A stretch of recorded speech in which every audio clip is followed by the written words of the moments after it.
Part 2. When she had left, I asked Holmes about the case. The young woman is quite interesting, but her little problem is not very difficult or unusual. Would you mind reading me the description of Hosmer Angel? I then read it to Holmes. Missing, a gentleman called Hosmer Angel. About 5'7" tall. He's strongly built with black hair, black sideboards, and moustache. He's a little bald in the centre. He wears dark glasses, and he's got a speech defect. He has got a sallow complexion. He was wearing a black coat, black waistcoat, grey trousers, and brown boots. Please contact Miss Sutherland, etc., etc. That is enough, said Holmes. Now, look at these letters, which Hosmer wrote to her. What do you see? They are typed, I said. Not only that, but the signature is typed too.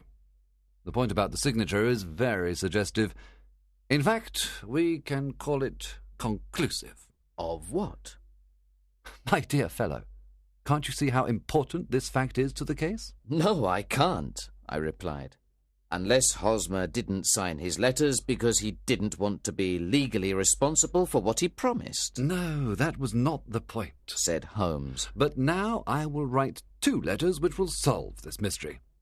One of the letters is to Mr. Windybank's firm in the city, and the other one will be to Mr. Windybank himself, to ask him to come here to meet us tomorrow evening at 6 o'clock. A few minutes before 6 the next day, I returned to Baker Street. When I walked in, Holmes was doing chemistry experiments. Well, have you solved it? I said as I walked into the room. Yes, it was the bisulfate of baryta. No! Miss Sutherland's mystery, I cried. Oh, that. I thought you were asking me about the chemistry experiment. There was never any mystery in the matter. The only problem is that the scoundrel did not do anything illegal, so he can't be punished. Who was Hosmer Angel, and why did he abandon Miss Sutherland? But Holmes did not have time to answer me, because just then we heard someone knock at the door, and then someone walking towards Holmes's room. This is the girl's stepfather. He wrote to me to say that he was coming, said Holmes. The man who entered the room was a strongly built fellow without sideboards or moustache, with a sallow complexion, and he looked at us with a pair of penetrating grey eyes. He was wearing a black top hat. Good evening, Mr. James Windybank, said Holmes. I believe this is the typed letter that you wrote to me to say that you were coming here. Yes, sir. I am sorry that Miss Sutherland has troubled you about this little problem. Also, I don't like other people knowing about our family misfortune. Anyway, I don't think that you will ever find this Hosmer Angel. On the contrary, said Holmes quietly. I am almost certain that I will find him. Mr. Windybank started violently and dropped his gloves. I am happy to hear that, he said. It is a curious thing, remarked Holmes, that a typewriter is just as distinctive as a man's handwriting. For example, in this letter of yours, I can see that this part of the R has a slight defect. There are also 14 other characteristics of your typewriter. We write all the letters in the office with this typewriter, said Mr. Windybank. And now, continued Holmes, I will show you what is really very interesting. In fact, I'm thinking about writing a book on the typewriter and its relation to crime. Mr. Windybank jumped out of his chair and picked up his hat. I cannot waste time over this ridiculous talk. If you can catch the man, catch him, and let me know when you have caught him. Certainly, said Holmes, walking over to the door and locking it. I let you know that I have caught him." What? Where? shouted Mr. Windybank, becoming white and looking around like a rat in a trap. "You can't get away, Mr. Windybank," said Holmes. "This case was really very easy. Now, sit down and we can talk about it." Mr. Windybank fell back into the chair. I did not do anything illegal, he stammered. "I am afraid that you are right. But, Mr. Windybank, it was a cruel, selfish, and heartless trick. Now, let us look at what happened," said Holmes. Then Holmes sat down and began to talk. "The man marries a woman older than himself for her money. He can also use the money of the daughter as long as the daughter lives with him and the mother. The daughter has a lot of money, so it is important not to lose it. But the daughter is friendly and affectionate, so it is clear that she will soon find a husband. At first, this man tells the daughter that she cannot go out, but this will not solve the problem forever. Then one day the daughter says that she wants to go to a ball. What does the clever stepfather do then? With the help of the wife, he disguises himself. He wears dark glasses and puts on a fake moustache. Then he changes his voice and speaks very softly. He is even more certain that his plan will work, because the girl is short-sighted. Then, at the ball, this man keeps away other lovers by becoming the girl's lover himself." It was just a joke at first, groaned Mr. Windybank. We didn't think that the girl would fall in love. "Yes, that is probably true," continued Holmes. "but the girl really fell in love, and you decided to take the situation to the extreme. You began to see her often, and the mother said that she liked him very much. Then you decided to ask Miss Sutherland to marry you, so that she would never again think about other men. But it was difficult for you to pretend to go to France every time Miss Sutherland had to see Mr. Angel. You had to end the situation dramatically. In some way, you had to keep Miss Sutherland from thinking about other men in the future.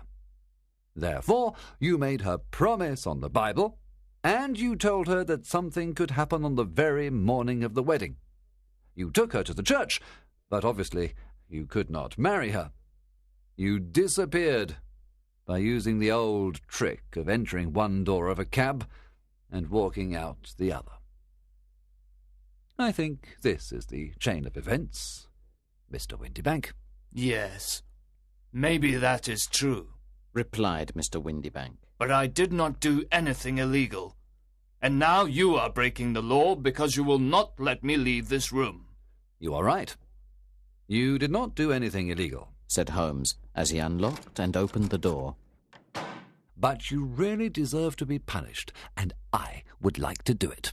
Then Holmes picked up a riding crop, but Mr. Windybank ran out of the door and out of the house. "Now he certainly is a cold-blooded scoundrel," said Holmes, laughing. "That fellow will continue doing worse and worse crimes until he does something really bad and finishes on the gallows. In any case, this case had some interesting points." "I cannot completely follow your reasoning in this case," I said. "Well, it was clear from the first that Mr. Hosmer Angel had a very good reason for his actions, and that the only man who could really profit from the situation was the stepfather. He wanted to keep the £100 a year. Then it was very suggestive that Mr. Windybank and Mr. Hosmer Angel were never together. And so were the dark glasses, the soft voice, and the moustache. They all suggested a disguise. The final point was the typed signature. This made me think that the handwriting of the man must be very familiar to Miss Sutherland, and that if she saw even a small portion of it, she would recognize it. And how did you verify these ideas? I asked. First, I wrote to Mr. Windybank's firm.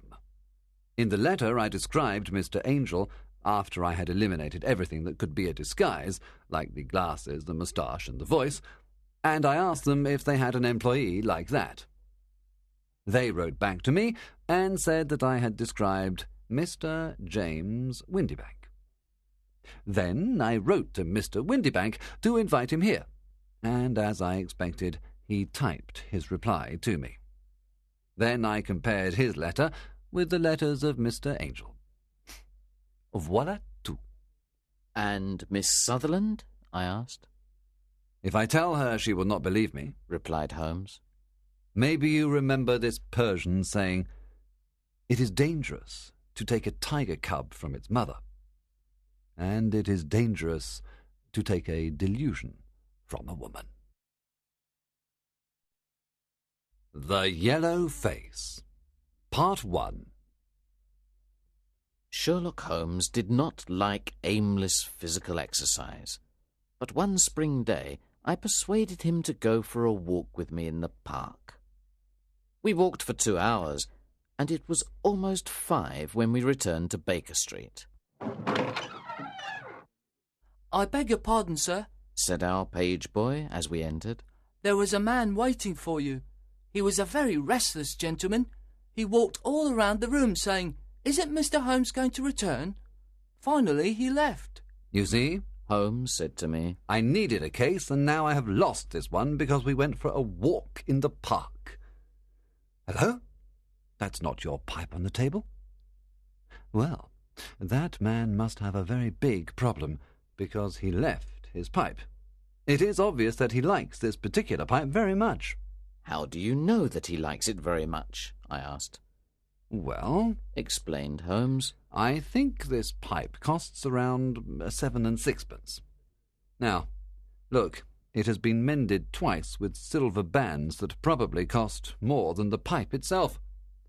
So this man must like his pipe very much, if he prefers to mend it instead of buying a new one with the same money. Just then, as Holmes was talking, we heard someone walking up the stairs, and then a man walked into the room without knocking. "I beg your pardon," said the man. "I should have knocked, but I am very upset, and I need help." The man then took off his hat and sat down on a chair. "My dear Mr. Grant Munro," began Holmes. Our visitor jumped from his chair. "What?" he cried. "You know my name?"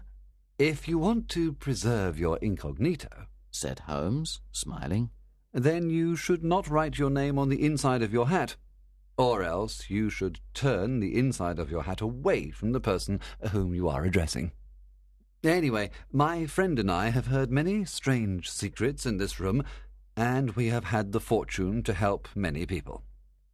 Please tell us the facts of your case." "The facts are these, Mr. Holmes," he said. "I have been married for 3 years, and my wife and I were very happy until last Monday. Suddenly, a barrier appeared between us, and she has become like a stranger to me. I want to know why. But, Mr. Holmes, I am sure that my wife loves me." "Please let me have the facts, Mr. Munro," said Holmes with some impatience. Effie, my wife, was a young widow, only 25 years old when I met her. Her name then was Mrs. Hebron. She went to America when she was very young and lived in the town of Atlanta, where she married a man called Hebron, who was a lawyer. They had 1 child, but there was a yellow fever epidemic there, and both her husband and child died of it. I have seen his death certificate. After this tragedy, she decided to leave America and come back to England to live with her aunt. I should also mention that her husband left her a large amount of money. This money was invested, and she can live very well with the income from it. She met me after 6 months in England. We fell in love with each other, and we married a few weeks afterwards. I am a hop merchant, and I too have a good income. We rented a nice house in the country near Norbury. There is an inn, and 2 houses near our house, and a single cottage across the field in front of our house. Until this recent incident, my wife and I lived very happily there. There is one more thing I should tell you. When we married, my wife put all her money in my name. I did not think this was a good idea, but she insisted. Well, about 6 weeks ago, she came and asked me for some. Jack, She said, when you took my money, you said that if I ever wanted some, I should just ask you. Certainly, I said. It's your money. How much do you want? £100, She said. What for? I asked, very surprised by the large amount. Oh, She said playfully. you said that you were only my banker, and bankers never ask questions, you know. I was not happy about this because this was the first time that there was a secret between us. I gave her the cheque and forgot about the matter. It may have nothing to do with what happened afterwards, but I thought that I should mention it. Anyway, I told you that there is a cottage near our house. Well, I like walking past that cottage, and last Monday, as I walked past the cottage, I saw an empty van going away from the cottage and furniture in front of the cottage. Someone was finally going to live there. I was looking at the cottage when suddenly I saw a face watching me from an upper window. There was something strange about the face, Mr. Holmes, that frightened me. I was not very near, but there was something unnatural and inhuman about the face. It was yellow and rigid. I walked closer to the house, but the face suddenly disappeared. Then I went to the door and knocked. A tall woman answered the door. I told her that I was her neighbour and asked her if she needed any help. If we need any help, we'll call you, She said, and shut the door in my face. That night I did not tell my wife about the strange face and the rude woman, but I did tell her that people were now living in the cottage. That same night, something strange happened. In the middle of the night, when I was not completely asleep, I became aware that my wife was dressed and was leaving the room. She looked very frightened and nervous. I waited for about 20 minutes, and then she returned. "Where have you been, Effie?" I asked as she entered. She moved back quickly with fright. Are you awake, Jack? She cried with a nervous laugh. She told me that she had wanted some fresh air, but I did not believe her. What was my wife hiding from me? The next day I had to go to the city, but I was so worried about my wife that I returned early to Norbury at about 1 o'clock. Walking home, I went past the cottage. I stopped for a minute in front of it to look for that strange face. As I stood there, imagine my surprise, Mr. Holmes, when the door suddenly opened and my wife walked out. Oh, Jack! She said. I came here to see if our new neighbours needed anything. Why are you looking at me like that? Are you angry with me? So, I said, this is where you went during the night. What do you mean? She cried. You came here. I am sure of it. Who are these people? I have not been here before. I know you are not telling me the truth. I'm going to enter the cottage and discover the truth. Please don't go in, Jack. She cried. I promise that I will tell you everything someday, but if you enter now, you will cause great sadness. Then she held me tightly, and I tried to push her off. Trust me, Jack. She cried. You will not be sorry. If you come home with me, all will be well. If you force your way into that cottage, our marriage is finished. I will trust you, I said, if you promise never to come here again. She was greatly relieved. Then, as we started to leave, I looked up, and there was that yellow face watching us out of the upper window. What link could there be between that creature and my wife? After that, everything went well. But one day I returned home early. I discovered that my wife had been to the cottage again, so I went to the cottage. I walked into the house and found no one. But upstairs I found a comfortable room, and on the mantelpiece stood a full-length photograph of my wife. I am sure that our maid had warned them that I was arriving, and they all went away. That is why I didn't find anyone there. When I saw my wife again, I told her that there could be no peace between us until she told me the truth. That was yesterday, Mr. Holmes, and then I decided to come and see you for help. After hearing this strange story, Holmes sat silent for a few minutes, thinking. Then he said, "Are you sure that the yellow face was a man's face?" Each time I saw it, he replied. I saw it from a distance, so I am not sure. "When did your wife ask you for the money?" Asked Holmes. Almost 2 months ago. "Have you ever seen a photograph of her first husband?" No, there was a great fire in Atlanta after her husband's death, and all her papers were destroyed. "And yet she had a death certificate. Have you ever seen it?" Yes, she got a duplicate after the fire. "Have you ever met anyone who knew your wife in America?" No. "Has she ever talked about visiting America again?" No. "Has she ever received letters from there?" No, I don't think so. "Thank you," concluded Holmes. "Now, go back to Norbury, and when you see that those people have returned to the cottage, call us. It will be easy to solve this mystery." Part 2. Then Mr. Grant Munro left, and Holmes and I discussed the case. "I am afraid that this is a case of blackmail," said Holmes. "And who is the blackmailer?" I asked.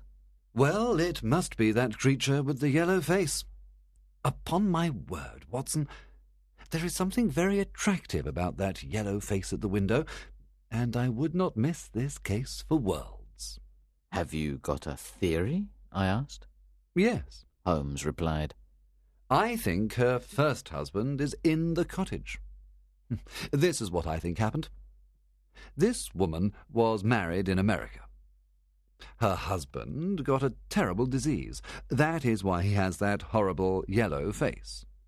She ran away from him at last and came back to England, where she changed her name and started a new life. After 3 years of marriage, she feels safe again, but her first husband, or some unscrupulous woman attached to him, discovers where she lives. They write to her and tell her to send them £100, or they will tell her new husband everything. When her husband tells her that someone is living in the cottage, she knows that they are her blackmailers. In the middle of the night, while her husband is sleeping, she decides to go to the cottage. That night, she is not able to convince her blackmailers to leave her alone, so she returns the next day. That was when her husband saw her coming out of the house. She then promises her husband that she will not return, but she wants to get rid of her blackmailers. She decides to go again, and this time she brings a photograph, which they probably asked her for. Fortunately for her, her maid warns her that her husband is coming, and she and her blackmailers leave the house in time. Now we can do nothing except wait for Mr. Munro to call us, and then we will see if my theory is correct. We did not have to wait long. After tea we received a message from Mr. Munro saying, "There are people in the house." That night, Holmes and I took a train to Norbury. Mr. Munro was waiting for us at the station, and he took us to the cottage. When we arrived there, Holmes asked Mr. Munro if he was sure he wanted to enter the cottage. Mr. Munro said he was sure, and we went to the door of the cottage. As we approached the door, a woman suddenly appeared. It was Effie. "For God's sake, don't, Jack!" She cried. "Trust me!" I have trusted you too long, Effie, he cried sternly. Let go of me. My friends and I are going to solve this mystery. We rushed up the stairs to the lighted room. In one corner there was a desk, and at that desk there appeared to be a little girl. Her face was turned away from us when we entered the room, but we could see she was wearing a red dress and long white gloves. She turned around to us, and I gave a cry of surprise and horror. Her face was the strangest yellow colour, and it had absolutely no expression. A moment later the mystery was explained. Holmes, with a laugh, put his hand behind the ear of the little girl and pulled off the mask. And there was a little coal-black girl. She laughed. And I laughed too, but Grant Munro stood staring with his hand holding his throat. My God! He cried. What does this mean? I will tell you everything. Cried his wife with a proud face. You have forced me, and now we must both accept the situation. My husband died at Atlanta. My child survived. Your child? Cried Grant Munro. She pulled out a locket, and inside the locket was the picture of a very handsome and intelligent man, but a man who was obviously of African descent. This is John Hebron of Atlanta, said Mrs. Munro. And he was a very noble man. I cut myself off from my race to marry him, but I never regretted it for a moment. Unfortunately, our only child took after his people rather than mine. She is very dark, but she is my dear little girl. When the little girl heard these words, she ran to her mother. I left her in America with a trusted servant, Mrs. Munro continued, because she was not very healthy, but I never considered abandoning her. When I met you by chance and learned to love you, I was afraid to tell you about my child. I was afraid to lose you. I kept her existence a secret from you for 3 years. But finally, I had to see my little girl. I sent the servant £100 and told her to come to this cottage. I took every possible precaution so that there would not be gossip about a little black girl. That is why she wore that yellow mask. You told me about her arrival in the cottage, and that night I had to see her, and that was the beginning of my troubles. And now, tonight, you know everything. What are you going to do about me and my child? Mr. Grant Munro did not say anything for 2 minutes, and his answer was one of which I love to think. He lifted the little child, kissed her, and with the little girl in his arms, he gave his other hand to his wife. We can talk it over more comfortably at home, he said. I am not a very good man, Effie, but I think that I am better than you thought. We all left the cottage together, and then Holmes and I returned to London. We did not say another word about the case until late that night at Holmes's house in Baker Street, just before Holmes went to bed. Watson, he said, if you should ever think that I am becoming too confident in my powers, or that I am not working hard enough on a particular case, please whisper Norbury in my ear, and I will be infinitely obliged to you.